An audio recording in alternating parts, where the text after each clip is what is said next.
Welcome, everyone, to episode 102, I believe it will be, of Andrew Petty is Dying. This is part two of a conversation that my guest today, Chris Ray, and I started back in early March, just as he had arrived in Costa Rica for an extended period of retreat. You can find that first conversation in episode 96 of Andrew Petty is Dying. That was the before conversation, and today, as promised, is the after conversation, an opportunity to hear how Chris's time has influenced him. It's not our goal, though, to recommend or encourage retreats like the one Chris has just returned from, per se. That may, in fact, be a worthy undertaking for you, but we're not here to highlight what Chris did specifically as in any way prescriptive for the rest of us. Instead, an opportunity that this before and after pairing presents is to learn what can happen when we summon the Big Six in a new way. Remember, the Big Six are essential ingredients in the recipe for a life we can be outrageously proud of. And they are in order: courage, humility, truth-telling, self-permission, self-responsibility, and self-knowledge. You can find a deep dive into the Big Six in episode 95 of this show. Regardless, though, of how well we take advantage of the opportunity to explore the effect of the Big Six in this recent chapter of Chris's story, we can rest assured that there is something here for all of us, simply in the recounting of Chris's story. When we pay close attention to other people's stories, we gain insight for our own. So without further ado, let's jump into part two of Chris Ray's before and after story. This is Andrew Petty is Dying, where we tap into the power of our mortality to become the people we were made to be and live the lives we were made to live. I'm your host, Andrew Petty, and I'm dying. I hate to say it, but so are you. Chris, welcome back. I say welcome back, not welcome home, because when you've been on an adventure like this, sometimes coming back to where what you called home doesn't feel as much like home. I don't know how that's true for you, but I'll say welcome back for now. Thank you. Unless you correct me later and say you are in fact home again. We'll see. It's an adventure, yeah. I bet. And it's great to be back. It's nice to be back in Steamboat. I mean, obviously the weather has turned. You and I had a chance to take a walk the other day before we did this. It was our first mandate, I think. Yeah, really. I think we had a mandate. We did. I'm down with it. But yeah, it's great. It's been quite a ride. So really cool that we're able to do this, and I appreciate your time. I'm excited to hear. So let's get into it. Yeah. I think it's useful for listeners, maybe you haven't heard the first part of this conversation, and just as a refresher for all of us, and for you to remember kind of what led to the call to adventure that you heard, and what led you to accept it. For sure. The call to adventure that I had when I left was that of exploration, that of thinking that there's other things out there. I've lived a lot of different places in my life. I've been in Steamboat now longer than any other place I've lived in my life. And it was also a call of self-recognition. You know, I was really burnt out. I was working a lot. I was giving a lot of myself. And for really wonderful things that I saw a lot of fruition come from and really proud of. But I needed a break. I really needed a break. And this just so happened to fall into place in so many different ways, which I think I went over in the first episode. But it one of those things that I've really leaned into over the past few months. I think, you know, I arrived in Costa Rica in January. It's now June. So it's been, you know, almost 6 months. And I left in November. And something that I've really leaned into. Oh, wow. I was way wrong on the time frame. Yeah, it's all right. Thanks. So it's been a while since I've been back here. Yeah. I've been back about a week. But something that's felt good is understanding how I feel, which sounds strange. I have all of these factors or these voices or these expectations of myself, from others. And to be able to let that go a little bit and see what it naturally feels like when you lean into something that feels like the universe is bringing to you. And I'm not great at it yet, but I feel like I've recognized that a little bit more. And what is that specifically? Tease that out a little bit more. Yeah. That thing that you're recognizing. The thing that I'm recognizing is I was talking with a friend this morning, is not trying to fit a square peg in a round hole. I mean, that is the simplest way to put it, is when something is presented to me, if it feels right, lean into that.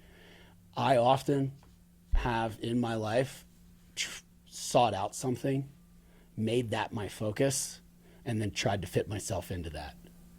And it's exhausting at times. And it can work, right? I can whittle away at that square peg. I can make it round, but then I'm losing part of myself, whether this is in relationships, work, travel, family. I've tried that. How true was that of your experience prior to going to Costa Rica, that square peg round hole deal? I think it's nothing's 100 and nothing's zero. I mean, it's definitely, I think especially in work, it felt really good. It felt like what I needed. Always did what I needed.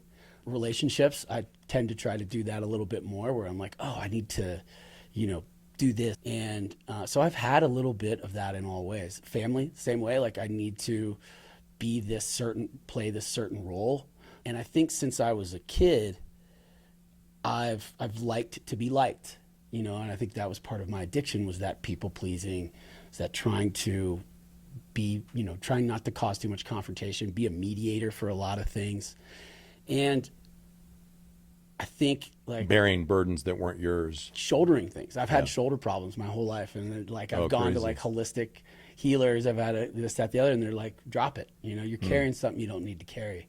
And I feel right now, this is always a practice, that I'm doing a lot more of understanding what I need to carry and what I don't need to carry. And this trip really helped me with that. It was everything I wanted it to be. So you said the call to adventure was to exploration. Yeah. How much of that prior to the experience did you perceive as exploring the external world versus exploring your own internal world? Or was there even that distinction for you? I think that's a great question. And I think that there was a very strong distinction, and I think it's both. I had been to this part of Costa Rica. I'd actually been and stayed in this house before. As I mentioned in the other podcast, like I had gone down 20 years earlier to that area. But this was specifically meant to explore internally what I needed, what the energy inside of me needed.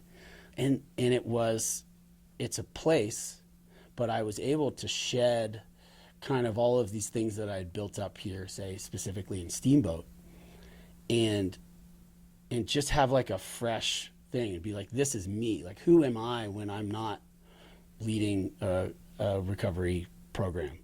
Who am I when I'm not doing all of these things? Who am I when I'm just being me?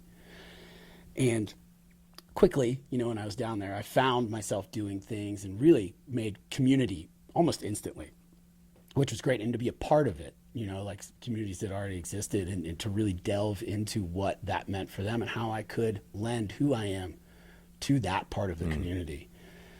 And yeah, begin understanding your value in community apart from all of the old structures of community that you'd had here. Yeah. And old habits and ways of being. And kind of like directing things in the way that I want them. Like rather like falling into something and being like, oh, I can be a part of this, and I have value, and I have, worth in this, and I can gain a lot from learning from other people what they've already done.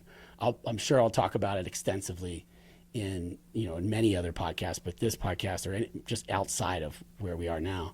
And I've spoken about it quite a bit, but I joined this men's group that when I was down there that I fell into. And it really was probably the most significant discovery that I made while I was gone, because it was one of those things where I was like, I'm going into something that I don't necessarily, I even said it when we were talking the other day, like I went into my first meeting with these guys and I was like, I don't believe you. I'm skeptical. Like, y'all are choosing to be here. Y'all are like, trying to improve yourself without being on probation, or your wife's not yelling at you, or your husband or your partner.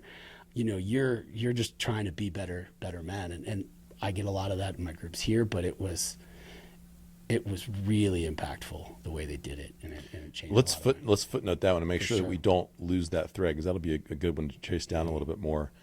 Before we go any further in the storyline, though, I want to ask, before you left, how dangerous did what you're getting ready to do feel to you?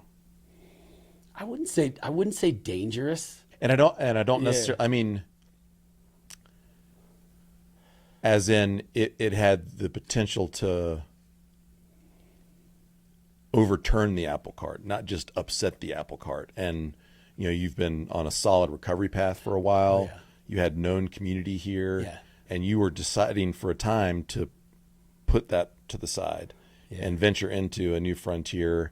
It wasn't wholly unknown to you. You'd been there before. You knew the place. You knew kind of what the people might be like, but you were putting aside what was known in favor of some things that were largely unknown. And so how dangerous to you did that feel?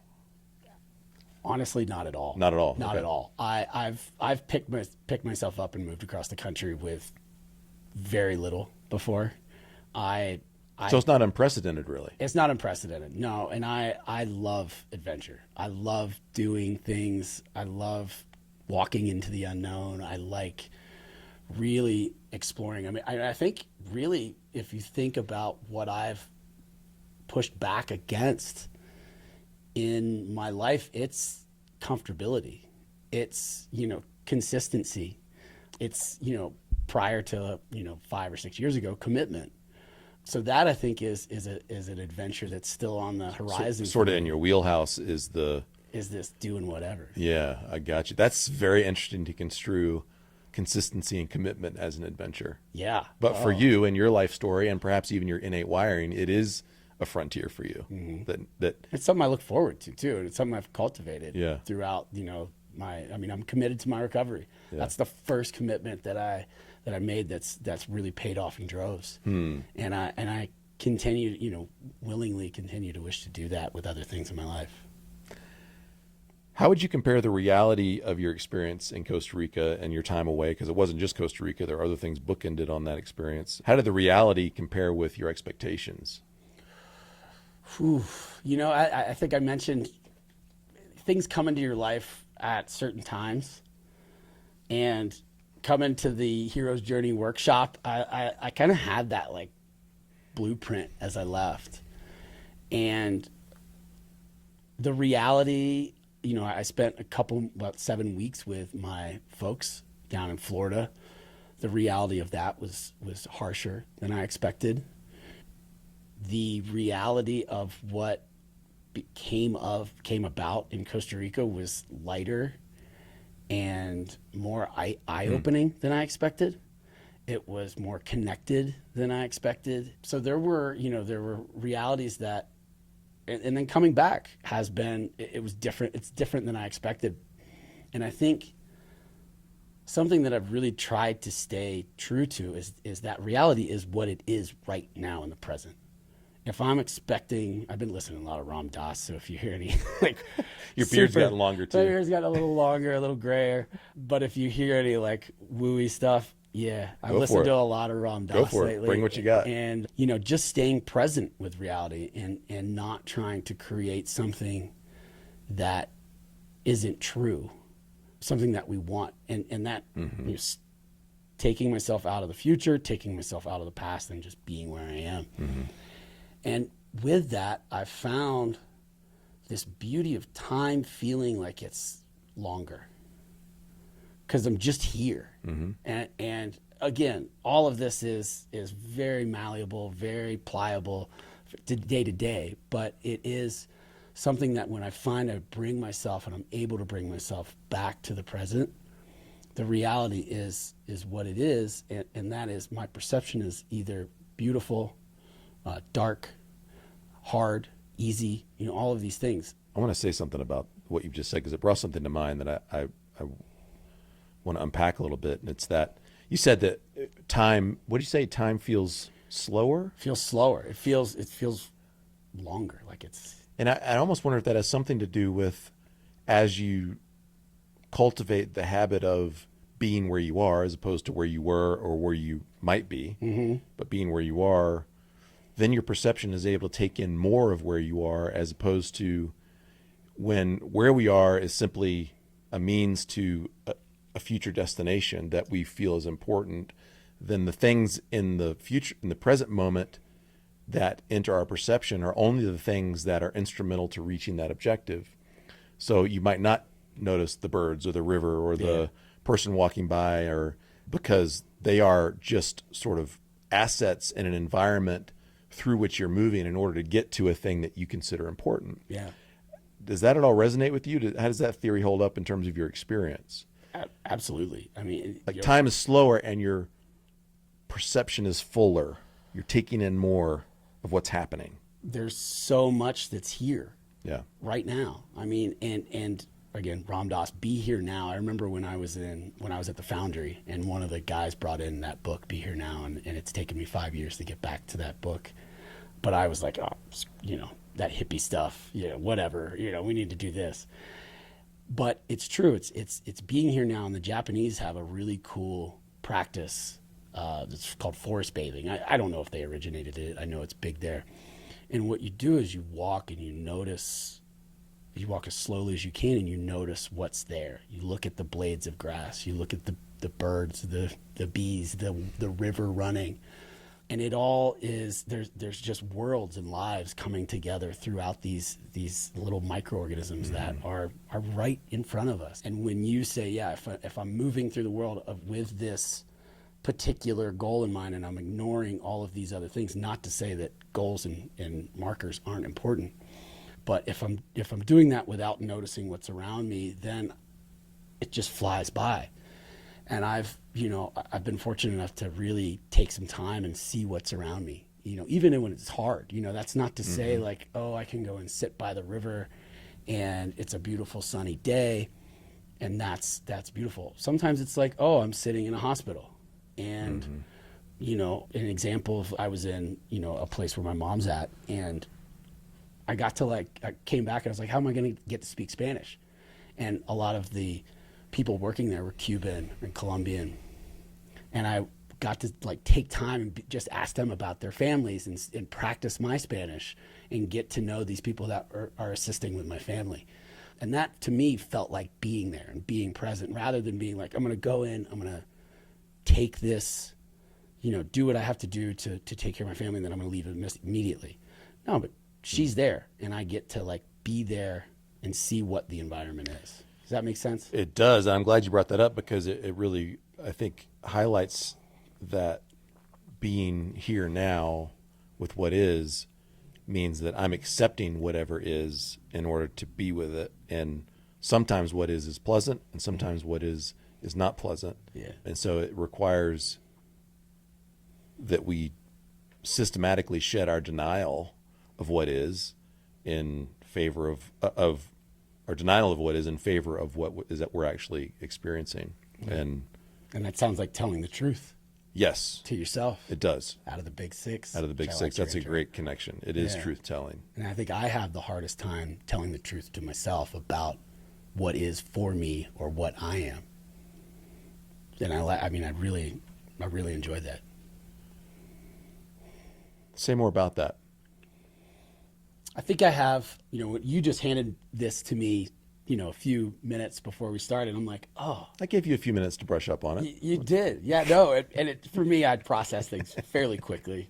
As I was looking at it, the things that stuck out to me, truth telling, and then self-permission was the first one that I kind of said to you. Yeah, and you reacted to it kind of like, whoa, that's if I can do what I want, when I want, how I want, where I want. And I was like, wait a second, I'm not quite there. But truth telling is the second thing that stood out to me. And I think that I sometimes tell myself stories about myself, and that can be hopes. There's nothing wrong with having hopes about where I am or what I'm doing or this, that, the other. But to bring it back to the reality, I have to tell myself the truth about where I am, about what my capabilities are. And that gives me permission to really accept what reality is, accept where I'm at, and to move through that, so that if I do have this idea of myself being at a certain place or being of a certain caliber, that I can use the reality that's in front of me to make that a reality down the road. How do you go about telling the truth to yourself and trusting that the truth you're telling yourself is in fact sounds like a rhyme, somewhat on the mark, when I think it's hard for all of us, but when it's been a particular challenge in your own life, when other voices and from outside and voices within you have been telling you different stories. So how do you actually go about verifying? How do you know that something is truer than another thing? Well, for me, I think just having the knowledge of the reality that's around me. If I were to say I'm 6'4", I aspire to be 6'4". I'm not 6'4". The truth telling would be like, hey, you're 6 foot tall. I can act like I'm 6'4". And people So might there's perceive observable, that to me. quantifiable realities that we can verify against, Yeah. that we have devices that can help us verify the truth of it or not. Yeah. But what about the internal truths? The truths that are less easily verifiable via external observable metrics. I would say, for me, it's really like understanding that, I don't know. I'm trying to What's think of how an to example understand of a truth that, if you're willing to share, what's an Yeah. example of an untruth that Mm-hmm. used to exist for you that you've realized you have now corrected with some version of the truth, or are in the process of correcting? Yeah, that's a great question. I think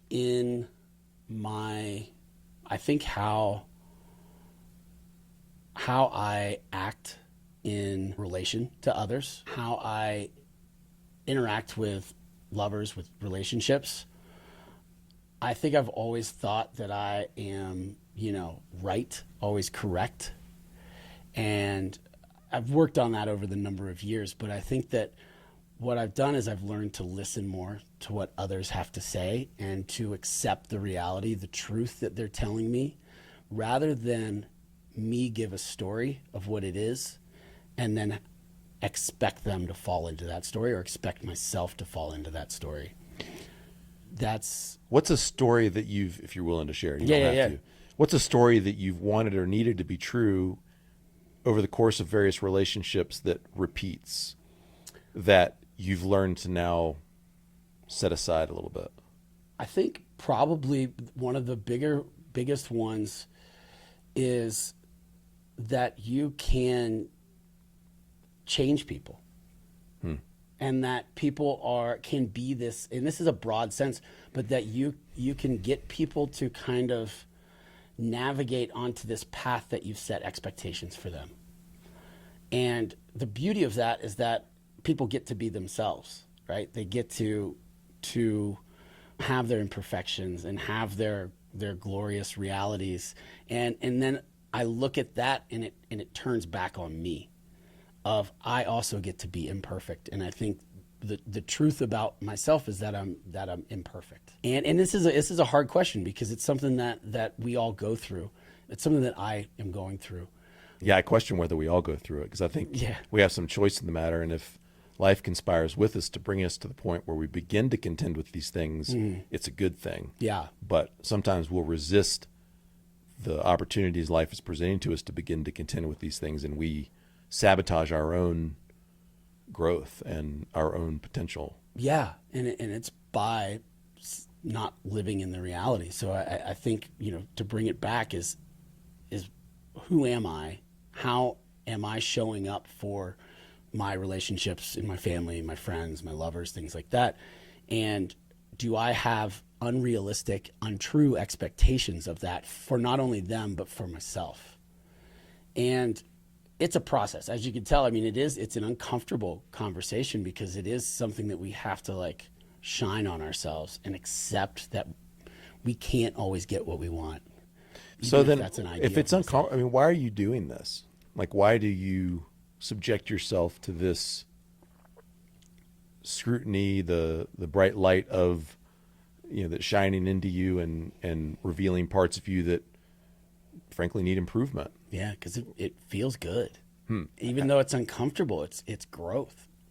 It's finding, kind of taking these levels of untruths and finding a truer connection to the universe or my higher power, to God, and to really understand that I'm not perfect and I don't have to be. And it actually gives me a lot of relief when I look at my own imperfections and I can kind of sit back and there and be like, I don't have to be that. I can just accept myself. And then it translates to accepting others, because I think, going back to what I said is I have high expectations of others, And it's exhausting not only for them, but for myself. So I'm trying to find some relief. I'm trying to find happiness to go back. Anything that any of us are doing most of the time is to find some sort of happiness. And it's even if we're doing something that's really bad for us, we're just trying to be happy. And one of the things that you're discovering is that the path of truth telling, summoning the courage and the humility necessary to face the things about you that are in need of repair, the parts of you that need to be put together better, has become for you a way to greater contentment and happiness. For sure. It's because there are many out there who would resonate with that, many out there who would not resonate with that experientially or in the way they think about life, because they are in a pattern of avoiding whatever feels unpleasant in favor of whatever in the moment feels pleasant. Yeah. I have this tendency to like look at activities or things and say, I don't want to do that. And then be kind of judgmental about that activity and then go and do that and really fall in love with it. An example of that here is like river stuff. I started paddleboarding a number of years ago and I was like, oh, those river rats. I never want to do that. And now it's, we had Riverfest here in Steamboat last weekend. And it is one of my favorite things in the world to do. Another example, I said I'd never ride a motorcycle. My dad had a motorcycle when I was a kid, when I was a young adult as well, and I kind of saw some things. I was like, I don't want to deal with that. And when I was down in Costa Rica, I Googled how to drive a motorcycle and went and bought a motorcycle and rode it all across the country. Rode it up into the mountains, rode it all around the peninsula, did, hundreds of miles on it. Hundreds of miles there is like thousands of miles here. Right. And really leaning into that uncomfortability. And that is more of like in a physical adventure sense. And I know we're talking about more in like the deep, whatever sense. Yeah. The deep, like changing yourself sense. But sometimes I think those external things can lead us back to ourselves. Like I get to have the courage, to have the humility to try something that maybe I had judgment on. And find that through humility and dropping that judgment and having courage to pick up something new, having even the courage to have humility, you find joy and you find peace. And that, those external things like riding a motorcycle, paddleboarding, mountain biking was another thing for me. It shows you that, you don't know everything, that you can drop your judgment. So I'm trying with that, You mentioned the Hero's Journey workshop, and briefly for context, I want to tell the viewers and the listeners what you're referring to. We had a workshop called Growth Camp back in October of 23 that Chris was a part of, and the goal of Growth Camp was to equip people with the conceptual framework of the Hero's Journey, and I have a podcast episode on that. I think it's episode 87 or 88 with my good friend John Rittner you can check out, which essentially is a pattern derived from mankind's most ancient and most cherished mythologies about what a great life looks like and how each of us can be a hero in our own story. And you came to that, and you just mentioned, the external can be a way of accessing more internal growth. And in fact, that's, one of the takeaways, punchlines of the Hero's Journey framework is that the external journey is a reflection of an inward transformation. And that is the case for you with Costa Rica. Yeah. Yeah. It gave me, it gave me the opportunity, as I mentioned earlier, to sit with myself, to have a lot of quiet space, and then also choose what spaces I wanted to be involved in. I specifically chose a quiet town in Costa Rica that was close to, in proximity to, a very busy surf town, Santa Teresa, where I had lots of access to things. And I know that if I would have been in Santa Teresa, I would have just been like, hopped right back into it. And when I chose these things, when I got to change my patterns and I was able to be more in choice with what I was involved with, it made those things feel a little more special rather than just saying yes to everything. I need to do this, I need to do that. It goes back to the people pleasing. You want me to do this? Absolutely. Until I burn myself out. So having that availability of choosing where to be in a physical space, when I got back, about, and I don't want to skip too far ahead, but about, there was a family issue, and I was like, I'm I'm going to choose to show up how I can show up rather than how I'm being demanded to show up. And I felt really good about that. I feel really good about that. So if I'm looking at how, in a broad sense, how Costa Rica helped me, it allowed me to be more in choice of where I am. In choice. In choice. And then that brings me back to being present, to being where I am. Because if I'm in choice and I want to be there, and I'm present there, and I'm not thinking about how I should be there here, I'm giving myself. I'm connected. I'm falling in line with how I want to show up in the universe. And in choice, I would say, is a synonym for one of the big six of self-responsibility. Yeah. Because you're saying, for instance, an example of coming alongside your family to support them in a time of need, where in the past you would have responded somewhat reflexively or instinctively to whatever demands they placed upon you, and you realized that ultimately that didn't produce good fruit in your life or theirs. Instead, you said, okay, this is being asked of me, and I'm going to make a conscious choice to engage myself in that moment and in the ways that I choose to, which is self-responsibility. And that frees us from the resentments and entanglements that can occur when we're not exercising in-choiceness or self-responsibility. And that's better for everybody. It's better for the people that you're doing things for. And it's honest too. I mean, it's on. Yeah. I really do. Again, I love it. I mean, if you showed up and said, yeah, I'll help you, mom, yeah. and dad and whomever, all the while you're going, again, Why, seriously? Yeah. And it could lead to me making poor choices for myself if I allow those resentments, which you said that, that's the word that comes up with me a lot.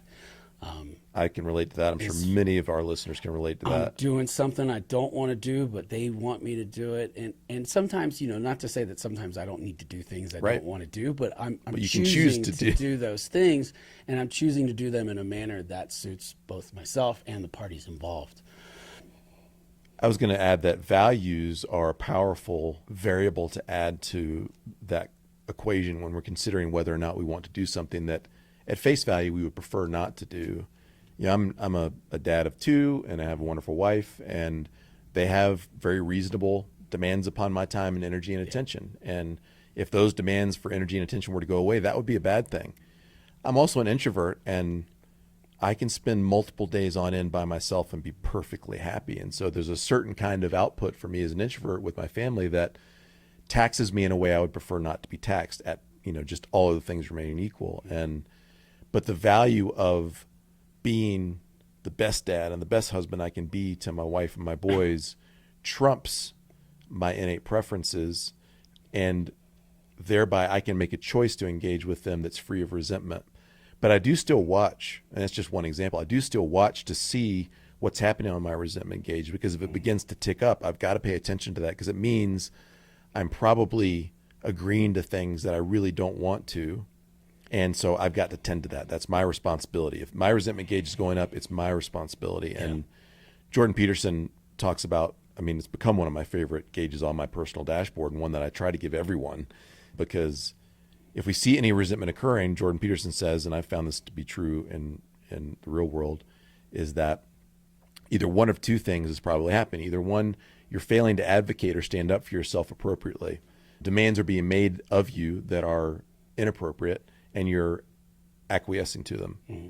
So it's time to figure out how to stand up appropriately as a fellow human who has the same right to occupy the same space as other people. Or there's a domain of immaturity in your own life, and someone's interaction with you is poking that immaturity and provoking resentment. And so it's a really good diagnostic to run, and it can be a little bit challenging at first to understand which is which when we're so accustomed to the resentment being present and unclear on where it's coming from. Or acquiescing things in order to be liked, or in order to be what we're said that we're expected of. And it along with confidence comes this self-responsibility. Along with confidence comes this standing up for yourself, saying, I want to be here. And also along with that, I feel if you do acquiesce, or if you do accept something that maybe doesn't feel like in line, and you make a commitment to that, do it, and do it in a manner that feels good. You can, do it in a manner that you can do honestly without cultivating resentment within without yourself. cultivating, without cultivating resentment, and be like, okay, well, I committed to, work in this something, and they want me to be there for 8. I'm going to tell them I can do 6 hours. That feels like a good a good meeting place. I can do that. I can do that. I feel like, maybe I don't even want to be there for 2, but I've already made that commitment. I've already said I'm going to do that. And then it's also giving me information for the next time. Mm-hmm. When somebody says, you want to do this, I'm going to maybe, instead of react and say yes right away, I'm going to think about it. I'm going to respond. You're building a historical evidence-based database of experiences that help you understand kind of where your current frontiers of operation in the world are. Like, I can go this far currently without resentment. Yeah. Maybe someday I'll be able to go that far without resentment. But right now, this is where I can honestly operate and not create undue resentment within myself. And that's just so much better than the alternatives, because then even though someone may not appreciate that you're willing to go any farther, and they know what they're dealing with, and we're not building this false reality that in time will collapse because you don't want to, I mean, I bring up this example all the time. If someone hires you for a 40-hour-a-week job, and you want to be hired for a 20-hour-a-week job, if you go ahead and accept that, it's not going to work out for either one of you. You're totally just going to be like, you're going to be resentful. And then even if you work 30, they're going to be like, well, we came to an agreement. So having the honesty, having the straightforwardness with someone about where you're at, or with a workplace about where you're at, just helps every single person. I'm headed back down to Costa Rica in mid-October, beginning of November, and there's a lot of opportunity down there for me to work full time at this retreat center. And instead, I was like, hey, I'm going to do, I'm available 3 nights a week or 4 nights a week. That's it, and that's what's going to be available for me. Now, if I would have said, if I'm leaving in a few months or 4 months, and I get down there and they're like, and I'm like, oh, I don't want to work that much. They're going to be like, well, we would have hired someone else. We would have had a different position available. So just, even in personal relationships, hey, I'm available to go out on a date 1 day a week. Other time I'm busy, I'm working, I'm with my friends, and you get into that relationship and they're like, well, I want to go out 4 days a week. Well, maybe we'll do 2. So there's always room for negotiation, but it is very much stating what you need and how you need it. Well, another word that's popping up for me is integrity, which is, of course, a loaded word, but it's integrity within yourself, acknowledging what you can freely, willingly agree to. Yeah. In any context we find ourselves, and then being clear about that with others, and then standing by that. Yeah. Easier said than done, because I know for me, one of the complicating factors around agreeing to too much has been fearing that if I didn't, they would think poorly of me. And I think one of the things I've come to realize about that is part of that comes from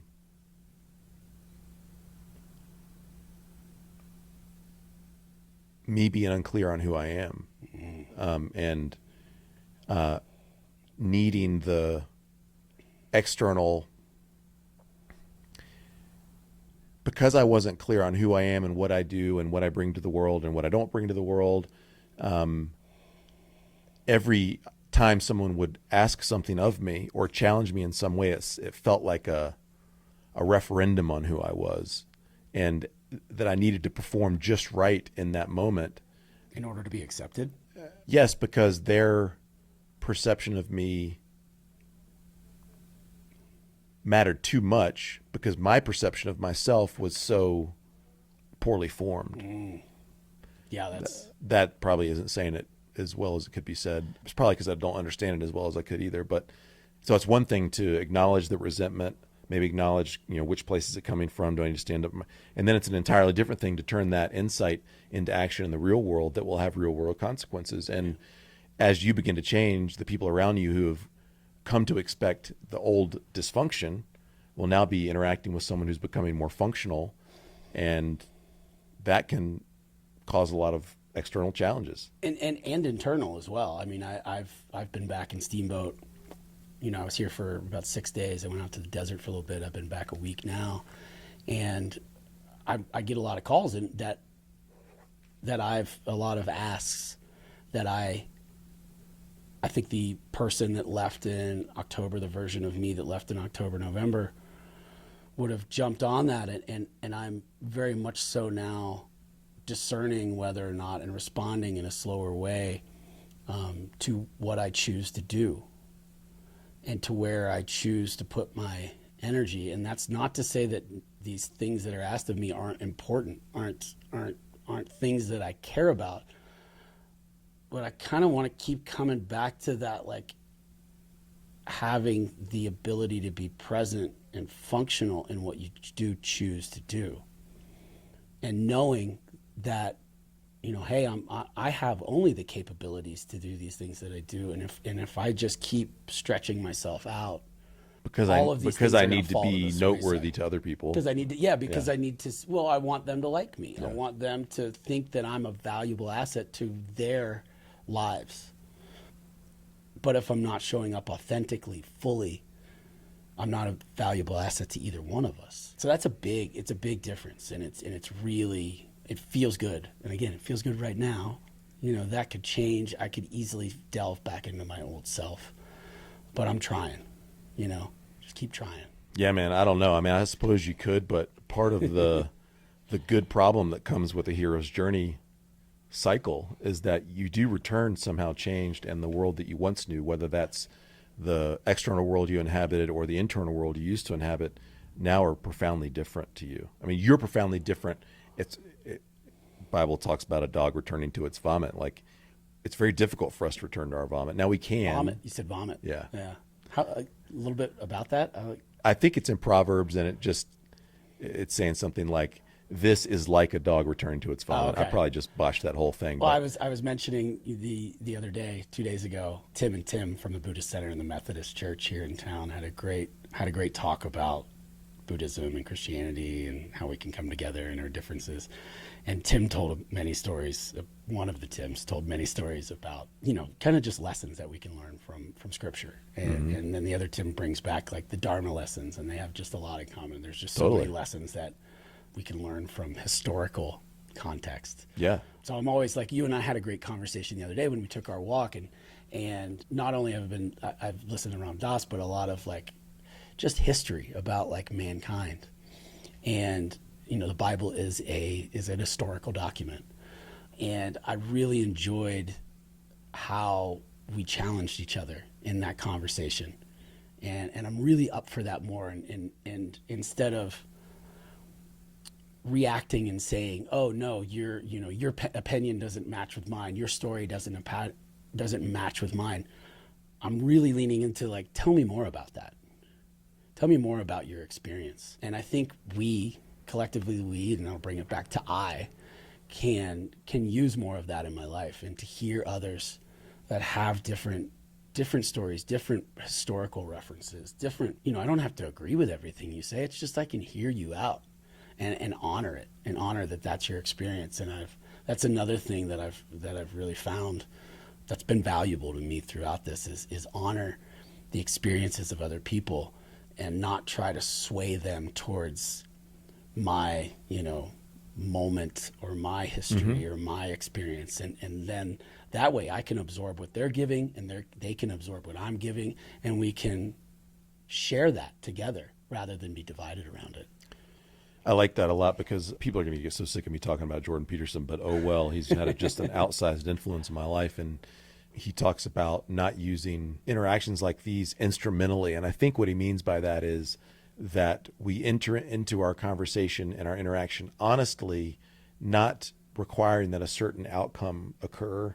And that's respectful of you, and that would be respectful of me if you had the same approach. And if we enter into that interaction that way, then we both have the opportunity to really learn, because I don't need you to believe or think a certain way. You don't need me to think it, but we can bring, it's like the difference between a conversation where we're looking at each other, trying to get something from each other, and a conversation where we're shoulder to shoulder heading in a direction. Like, I wonder what we could discover together if we were to engage honestly with each other. It's not transactional. It's not transactional. Not transactional. Yeah. So many interactions that we have with each other, and socially or with work or with relationally, we're looking for a transactional. I want to get this out of you, rather than what can I learn from you, what can I observe from you, and how can you bring joy to my life. Like, I mean, I guess transactions can be, business transactions ideally are a win for both parties. So in that sense, transactional isn't always negative. And in the case, since we're talking about, perhaps it could be transactional if both of us advance our learning and understanding a little bit further down the path than we've traveled before together in the course of our interaction.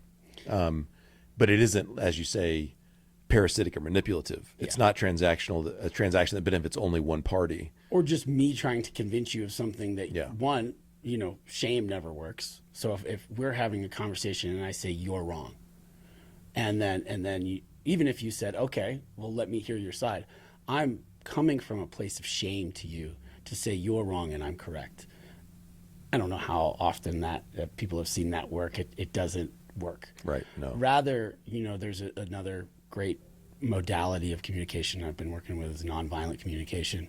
And it's more of like, what is your need that you are fulfilling by having this belief or taking this action? What are the needs that you have that are being or not being met?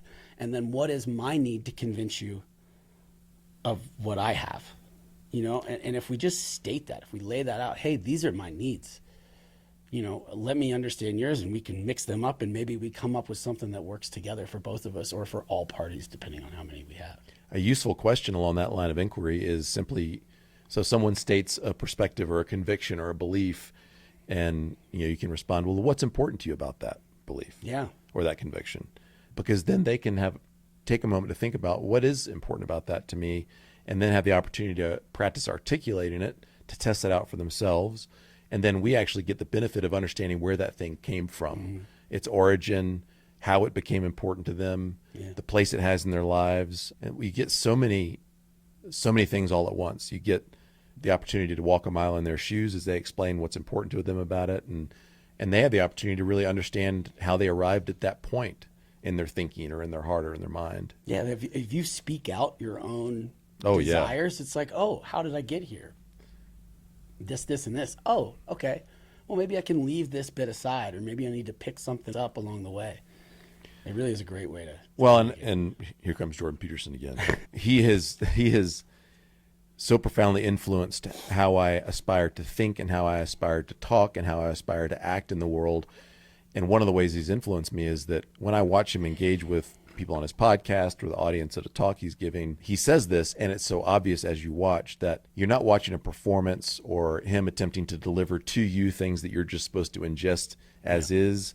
He is opening the door to his own thought process and inviting you in. And because his pursuit is deeper understanding of whatever domain they're exploring. And I find that to be an immensely more rewarding and enjoyable and energizing and camaraderie producing kind of engagement than others are. Where, like you've talked about Buddhism before, and we were talking about that the other day on our mandate, our first mandate. I hope you'll go out with me again. And, the temptation could have been there for me as a lifelong Christian to be like, Buddhism, oh, Chris, that's of the devil. I mean, that would be almost what a Buddhist would expect from a modern day Christian. But I realized, I mean, number one, if where I'm coming from holds water, then I don't need to, rigorously, but also don't need to rigorously defend it against. There's no defense required here. Well, and if both of us are pursuing truth with as much integrity as we can, and we are appealing to the powers that be to guide us in that process, then we can trust that process. Absolutely. To lead us to something better. And along the same lines, like, you keep saying Jordan Peterson, and like there's things about Jordan Peterson that I may not fall in line with, that I know I don't fall in line with.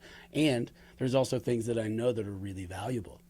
And that's not going to be like, oh, I reject, just as you said, you're not going to reject my concept of what the universe is or my higher power. You're going to ask more questions like you have. What does that mean to you?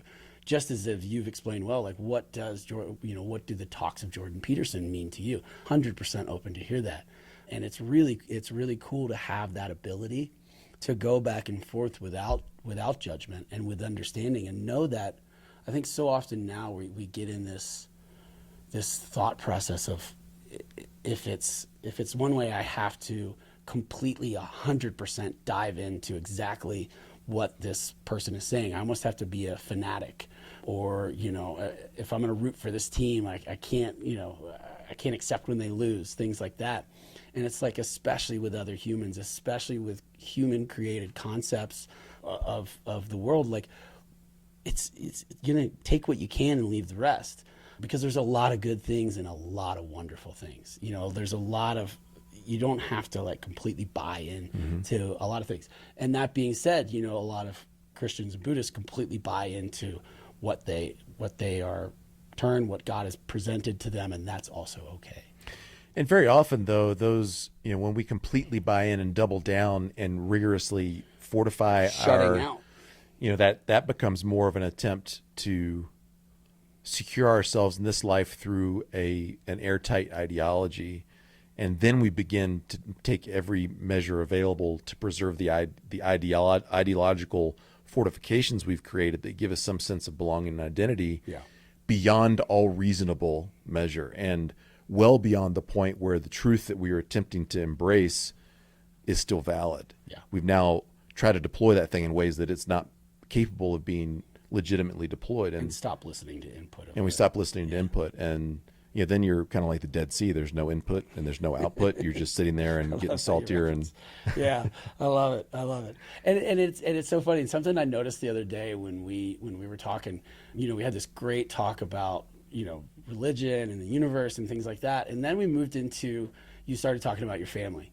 And I started talking about my family, and we started talking about relationships. And it is like, it feels like it always comes down to, we're just trying to find a way to make sense of all of this. I'm trying to make sense of how I interact with my family. I'm trying to make sense of how, the world around me moves. And again, to go back to, we're just trying to be happy.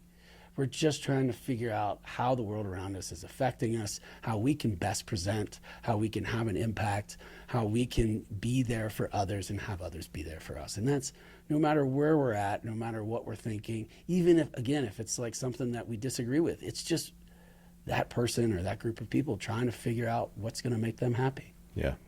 And what's going to make them feel more connected to their God, Yeah. It's pretty cool. It is very cool. I love these conversations because they give me the opportunity and us the opportunity to move down the road together. We're approaching the runway. Oh. Final approach. Yeah. I mean, you don't have to, I guess. How long have we been going? What does that say? 35 minutes, 40 minutes. Is that all it says? Hold on. Going to look. Oh, 53 minutes. Okay. Yeah. We're probably approaching the runway. Sure. In terms of our listeners' time and energy, attention, but let me just pause for a moment and kind of chew on what we've talked about so far. I think it's funny how we intended to talk about this physical trip that I had, which was a lot of great things, but then more concentrated on the feelings that I got from it, and the feelings that I've been able to relate to not only you, but to those around me. And the adventure that I have is still going. The adventure that I've had is just the tip of the iceberg. That I've had is just, think of these things as like a circular with a finish line. And it goes back to, it just keeps going. It's that circular hero's journey. Well, and you were at the workshop, I think, where the participant mentioned that the hero's journey is like the gears on the back of a watch. Yeah. You've got a little gear here and a big gear here and a bunch in between. And this little gear may play a comparatively smaller role in the whole workings of the watch, and the bigger one may play a bigger role. But just because they're distant from one another doesn't mean they're not connected, because there's gears between. And so, we have multiple hero's journey opportunities, and some of them active at any one time in our lives. And so all the domains of our life relate to one another. And then our journeys overlap with other people's journeys. And as we persist courageously in our own hero's journey, we become a more reliable, trustworthy, and competent companion and ally for other people. You mentioned the men's group, and we wanted to hear more about that, because For sure. What is it about that group that was impactful? So, I met them. A big thing that came about for me in this trip was really understanding my own masculine energy and interacting with the feminine energy that exists in me along with the rest of the world. And I met this group. I was at ecstatic dance, and I met this group of tantric women. Ecstatic dance? Ecstatic dance, Okay. yeah. So you go in, you do like cacao ceremony, you do kirtan, which is chants, and then you dance, and then you bring like a sound journey down. And I met this group of tantra practitioners. One, shout out to Shashi, she's awesome. But they were kind of behind me, and then we started talking, and we ended up becoming friends. And they introduced me, through the strong feminine energy. There's like 9 women in a house that were living in Costa Rica for 6 weeks, and they're all these practitioners that are great. And we went over to their house for dinner, and they introduced me to this men's group. And all the men that were, some of the men that are in the men's group were there, and really found that connection through the feminine to this group of men. And we met every other week for like 2 hours. And it was facilitated by a gentleman that just really, a bunch of them, but who really integrated a lot of the work we did. And what we did is we focused on how we show up in the world. And it was a diverse group as well. We had men from all over the world, Argentina, Venezuela, England, some from the States, Costa Rica. We had men that were gay, that were straight, that were, married, that were single. And it was really just, instead of just sitting around and talking about our feelings, we physically manifested them. What happens in the circle stays in the circle, so I can't say too many stories about it. But a lot of it was based around the king, warrior, magician, lover archetype. It's like a Carl Jungian thing. And then also there's a movie, if anybody ever wants to check it out, called The Work, which I really related to these men in Pennsylvania that are in prison for a long time, bring in guys from the outside, and they do group therapy for these outside men. And so you sit around and talk, and then you physically manifest some of these issues that you have. And so you get to work it out of your body. And then we bring it back, and then we say, how do you integrate what we just did into the outside world? How do you relate to your boyfriend? How do you relate to your wife? How do you relate to your girlfriend? How do you relate to your family? And I was really skeptical when I went in there. I am too, even as you're talking about it. Yeah. And we talked about it, and it was just, I saw how physically manifesting these issues rather than just sitting down and having a conversation with them helped bring it out of our bodies.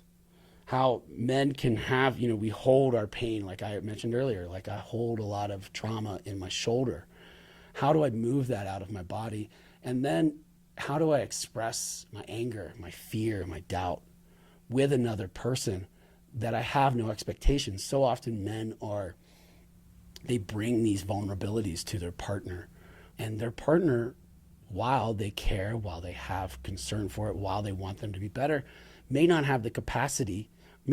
to have the capacity to handle that. So to bring it to other men who have been there, who have gone through that, who have, experienced what you've experienced in one way or another, to relate that to them, and then to be able to let it go without expectation. We're going to check up on each other. We're going to care about each other. I'm still on a text thread with them. I'm very excited to get back and hang out with them again.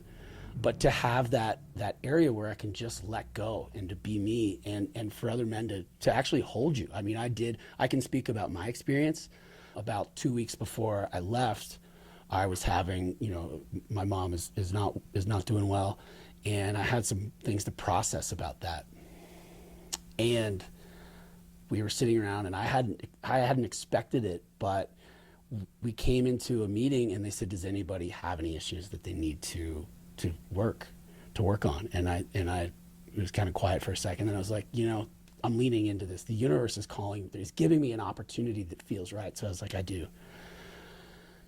So the men all surrounded me and asked me questions. They put their hands on me. I'm lying on the deck, and they said, what are these things that you're trying to work? What are these things that you're trying to let go of? And I said, I'm trying to be strong. I'm trying to do this. I'm trying to do that. And one of the guys said, there's something that you haven't mentioned. And it's that, and what is that? He didn't say it. He said, what is that? And I said, I'm sad. And I mean, it just came rushing out. And I mean, and with all the men there allowing me to be there, saying it's safe for me to be sad, for me to let that go. And I wailed, and then they, we got up, we went through it, we processed it. They all put their arms around me, said, "I'm here for you, brother," this, that, the other. And, I'm still sad, as you can tell. I get a little choked up thinking about it now. But I was able to feel that and let it go through me. So I don't think that the resentment came about. I don't think that the anger was also let out. The fear was also let out because I was able to not hold that sadness in me. And other men said that I could do that. So, it's been really powerful for me. I want to bring some of that to Steamboat. I'm doing, as I mentioned, Broga, and I love yoga at Saturdays on 10:30, shameless promotion. And I want to integrate some of that in a light way. I think that I still have a lot to learn around working with these men's groups. But it's just, we're disconnected from one another. And I saw there in Costa Rica with my men's group how connected we were. We'd also do things outside of that. We'd go, bring their families together and we'd all hang out. We'd do barbecues, we'd do beach days, we'd go do yoga together, we'd go surf together, things like that. And I'm in a doom scrolling detox group with them where we try to keep each other accountable on Instagram and other social media platforms. But yeah, I mean, it felt like that was presented to me for a reason. And I'm not going to rush into it, but I'm dabbling in it, and I look forward to what that's going to bring forward for me. Well, it's funny, just listen to that. Number one, I'm really glad for you that you had that experience of being able to access and release some of the sadness. And I'm observing myself I've been to a retreat that was similar. It was a weekend long intensive, and I struggled deeply that whole weekend to engage in it. Part of it, I think, is because I'm typically facilitating things. I'm in some sort of functional role, and rarely just a participant. And that's part of why I went. But I mean, I struggled deeply that whole weekend, and I think it probably was just the tip of the iceberg for me. But there's a part of me that just still wants to keep all of that at arm's length and ask, why do we need that? What isn't there another way? How essential is that? I don't even understand my own resistance to it all. Well, something that really comes up for me, and I had been resisting the masculine from other men in a comforting and gentle way, in a secure way. And we're, as young men, taught that masculinity is forceful. It's aggressive. It can be violent. And true secure masculinity, for me, and something that I really have leaned into and learned, especially with that men's group, is that we're caring, we're secure, we're stable, we're protective. And we all need that. And can be violent if necessary. If necessary. and that's part of it. It's if I don't know how to be violent and I choose not to, then I'm not, this, that, the other. And violent is a tough word. I think protective for me sounds more in line with, protective and true to that. Sounds more in line with the physical force that we can. And I as a young child, I had a severe disturbance. I was abused when I was very young, and by a man. And so I think that's something that I've, avoided to say, like, I can lean into that comforting, secure, gentle, loving care that we as men or anybody that presents as masculine can really. So again, I'm exploring that. And I think it's really beneficial to me and hopefully to others that are interested in it. Yeah. So I get that. I think I understand that a little bit better, that there's an opportunity to not just heal from specific things that are specific to us, but heal in our relationship to the masculine where our relationship to it has in some way been violated. Yeah. That makes sense to me, and I can see that being of a lot of value to me. Cool. So you've gone off on this Costa Rican adventure, which sounds exotic, and you've returned from it, and now you're getting, kind of getting reassimilated into this world that you once inhabited, but you've come back to changed. And I'm trying to play the devil's advocate and imagine what some listeners might think. Like, are you independently wealthy that you can go do this? Must be nice to go do these kinds of things. What a frivolous way to spend your time. What would you say to those kinds of objections? For sure. I was able to save up a little bit of money, but I also worked. I'll address that one first. I own a place. I own a place here in Steamboat, and I was lucky enough to rent it out to a friend, well below market value. So it was a homey price, and that helps me because I don't have rent. And then before I left, I got a good deal. It's a little cheaper to rent a place down there. But I also worked. I worked for Chow, Culinary Hospitality Outreach and Wellness. I'm still working for them about 20 hours a week. I was down there, taught yoga. So it took some doing. Oh yeah, I worked a retreat, which is when I head back down, I'll work a retreat, which is a paid position. I'm going to work a plant medicine retreat, and then, my needs are minimum. I don't have kids. I have really good health insurance, which is weird. Like you go down there and you also, I thought these things of other people when I met them. And I'm like, oh, they must be independently wealthy, or they must do that. And they're just piecing it together. Mm-hmm. Like, I eat at home a lot. Like when I was down there, I'd get fish and rice and beans. And like, of course I'd splurge on some things, but it was a lot of money management. And I'm still doing that. Like still working for Chow part-time. I'm living out of my car right now, crashing at buddies' houses. So it's really about what my needs are and to not extravagantly do that. So that's a good thing. I own my car. I don't have a car payment. I have all that stuff. Yeah, it took a lot of doing. I think that's a great and a lot of thing planning for people before to I hear left. who would say, well, it must be nice. Yeah. And you can say it's been great. And it took a lot to do. And if you choose to do something like this, and I didn't pay my parents rent either. Oh, nice. So I had 7 weeks of rent free. Yeah. I mean, let's define what the something is. I mean, it could be a Costa Rican retreat like you've gone on, but it also could just be the thing that you've been dreaming of, or the adventure that's been calling to you that you keep saying, it just doesn't make sense. I just can't do that. That's what people who aren't responsible do. That's what people. So pay attention to whatever voices are popping up for you in response to the call of whisper that's whispering to you. And just do it. And check out where those voices are coming from and why they're there. And, dial up some more self-permission and dial up some more courage and dial up some more humility. And, the adventure that you respond, the call of the adventure that you respond to will, by definition, be different than the one that Chris has responded to or the one that I will respond to, and they change over time. But if you're not permitting yourself to respond to these calls to adventure, then I'm sorry, because you're really shorting yourself and the world of the gold and the treasure that you could bring back to all of us, not least of whom would be for yourself. Yeah. And I mean, the word permission you said a few times, and that's something that really comes up for me. There was who gave me permission to get sober? Who gave me permission to move to Steamboat? Who gave me permission to explore Costa Rica? All of these things are given to us not only through ourselves, but for somebody that we see that does them ahead of us.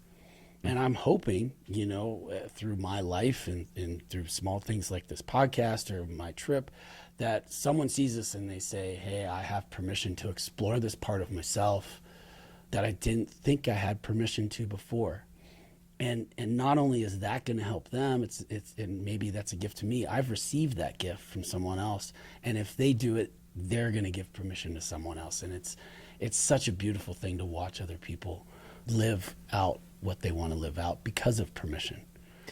And for anybody listening or watching, if you feel a little bit of resentment as you hear Chris talk about this or me talk about adventures, check in on that and see what that resentment's there for, because it's very likely that it's there to tell you something that's got a message that would be important for you to hear. And so if you got resentment, don't let it just go untended or blame it on someone else. Pay attention to it. And Chris, to your point about, it's when we give ourselves permission, then others have permission to do their things. And I just want to say to all of us, to you and to myself, by way of reminder, and everybody watching and listening, that, we are fearfully and wonderfully made, to use a biblical phrase. But whether or not you ascribe to the origins of existence the way the Bible does, I think I can look at you, you can look at me, we can look at any other human and go, my gosh, what a creature. Yeah. And how much wonder and potential resides within that person, some of which has been made known already and much of which has not yet been made known. And, let's all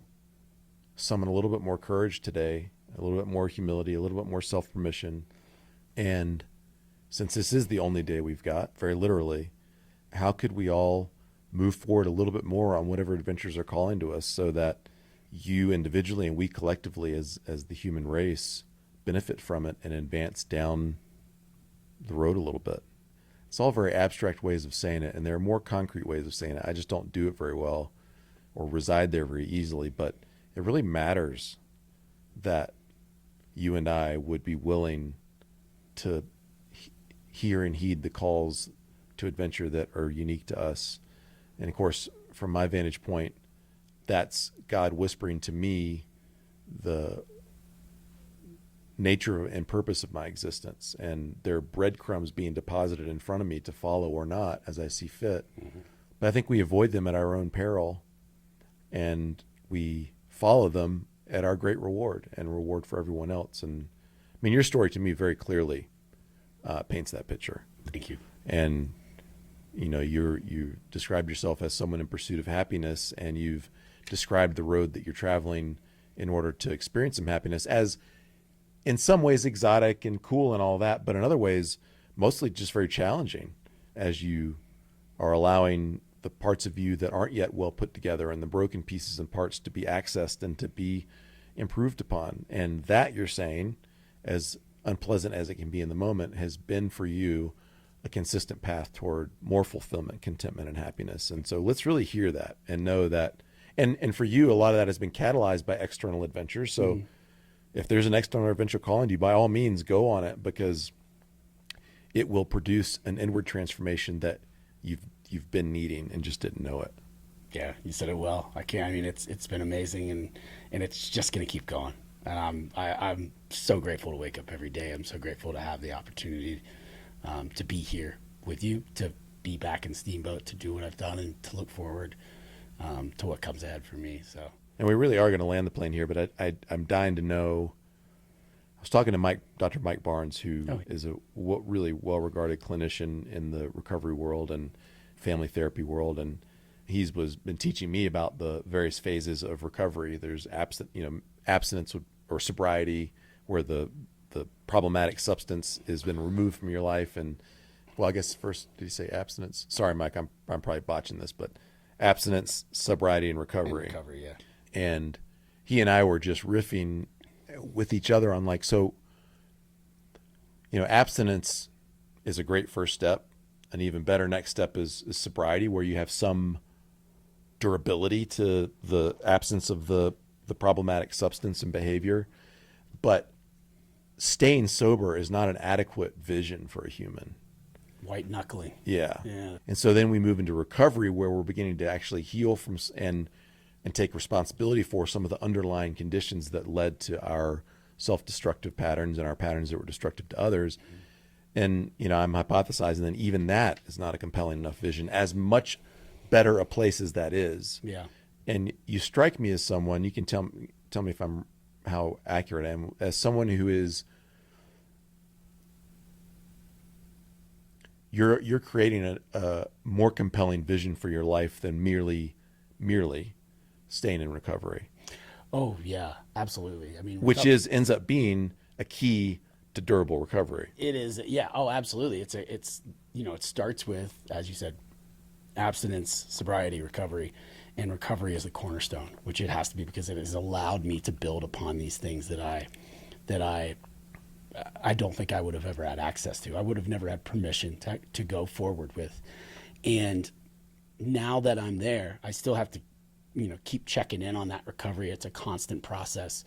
And it's like base camp. You always check back in with base camp as you ascend the mountain. Absolutely. And there is, to have a fulfilling life for me, there's just so much more out there. And it's exciting. It is. I can feel it. Yeah. You're totally good. Jazzed on it. It's awesome. It's really good. And I would not have it without my recovery. Yeah. And that's not to say that recovery from alcohol and substances has to be your version of recovery. Your recovery may be from self-doubt. It may be from an eating disorder. It may be from, something that happened to you as a child or something that happened to you as an adult. But if you address that and see how I can recognize my behaviors and how from that piece I can build a better life from whatever recovery means to you, it just keeps coming. One of the things that popped to mind as you were saying that, I'm going to go ahead and bring it out loud because it popped up, is I think many of us need to recover from cowardice. Or being told that you're not good enough. Yeah, I mean, Which would be sort of the like, I was a victim of that message. Yeah. But I think there is within each of us the capacity for cowardice, apart from any external influences compounding that within us. And so some of us need to get on the road to recovery from cowardice, ways in which we have shrunk back from the opportunities and the challenges that are defining for us and are meant to be gifts to us, to allow us to find a path toward becoming someone we can feel genuinely good about and a life we'll feel outrageously proud of. And so if that rings a bell for you, take it to heart and begin recovering from your cowardice and summon the courage and humility and everything that you need right now to get started. being the person that you needed. Yeah. When you were brought into that space. Parent yourself to maturity. Yeah. Thank you, Chris. Thank you for this conversation. Yeah, Thoroughly I love talking enjoyed with it. you. It's fun.